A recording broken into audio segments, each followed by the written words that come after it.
वादी कश्मीर में हर साल सेब की पैदावार 20 लाख मीट्रिक टन होती है और मुल्क का 78% सेब कश्मीर में ही पैदा होता है, जबकि हर साल सेब की काश्तकारी से 8000 करोड़ की आमदनी भी होती है। यह आमदनी और पैदावार रिवायती काश्तकारी से हो रही है, लेकिन अब इस सेब की काश्तकारी के बजाय हाई डेंसिटी प्लांट्स की काश्त की जा रही है, जो मालिकान के लिए मुनाफा बख्श साबित हो रहा है।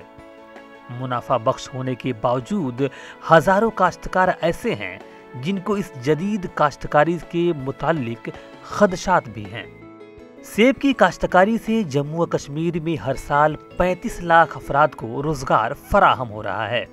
कई इलाकों में ज़रई ज़मीन को सेब की बागात में तब्दील किया जा रहा है, जिससे अब चावल की पैदावार में कमी वाक़ई होने लगी है।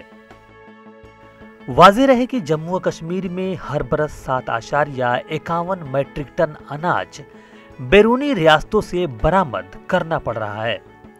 फिलवक्त कश्मीर में 3,35,000 हेक्टेयर अराजी पर सेब की बागात लगाए जा रहे हैं। अलबत्ता थोड़ा तजुर्बे की जरूरत। मसलन दोवन सहल मिसाल यह कुल आबस पे ड्रिप सिस्टम पेवन लागुन। अगर आब ज्यादा गो हदला आब गो सह खुद खराबी। अगर ज्यादा खुश गो यह खराबी। अत बड़ तरीक सान आब दिन, दवा बड़ तरीक से दिन, घास जल्द जल्द घास जरना दिन, मेहनत बड़ टाइमस पे कर। हमें क्या चाहिए? हमें क्वालिटी चाहिए और क्वांटिटी चाहिए। आपको एक कनाल में 166 प्लांट्स मिलते हैं और 2 साल के बाद आपकी प्रोडक्शन आपके सामने होती है। अगर आप ट्रेडिशनल में जाना चाहते हो तो आपको 14 या 15 साल लग जाते हैं, फिर आपकी प्रोडक्शन आ जाती है।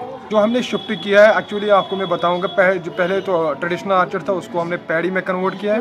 उसके बाद उसको अल्ट्रा हैंड में कन्वर्ट किया। अल्ट्रा हैंड में नहीं, इसमें अल्ट्रा हैंड में 2-4 और भी डिफरेंट वो आती है ना, असाइनमेंट्स आती है। आप देख सकते हो 106 रूट है, 111 रूट है, वो भी एक किस्म के सेमी अल्ट्रा हैंड आर्चर्स उनको कहते हैं। उनमें भी हमने कन्वर्ट किया है और उनका जो फसल है वो 4 साल के बाद आ गया है, वो विदाउट स्टैंडिंग है।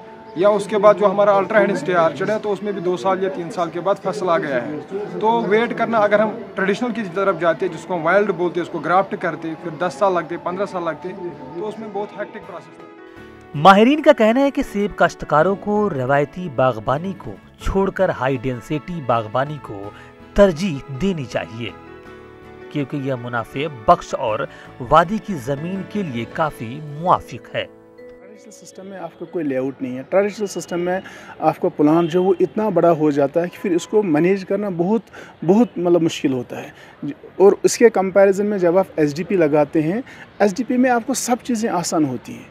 तो ये क्वेश्चन है कि क्या एसडीपी यहाँ पे क्लाइमेट वगैरह जिस तरह से ट्रेडिशनल जो प्लांट है ग्रो करेगा, सेम उसी वे आपका ये जो एसडीपी है वो ग्रो करेगा। जब आप एसडीपी करते हो उसमें आपको ड्रिप इरिगेशन लगता है। ड्रिप इरिगेशन में आपके एक प्लांट को 10 लीटर पानी, जब आप उसमें देते हो ट्रेडिशनल में फ्लड इरिगेशन करते हो, जिसको हम कश्मीर में डेलसक बोलते हैं, उसमें आपका काफ़ी सारा पानी जो वेस्ट होता है और बाद में आपका जो उससे कुछ नेगेटिव कॉन्सिक्वेंस होते हैं। ये हमारा जो सस्टेनेबल हॉर्टिकल्चर के लिए ये ज़रूरी है कि हम एसडीपी की तरफ जाएं। ईटीवी भारत के लिए श्रीनगर से फरहत की रिपोर्ट।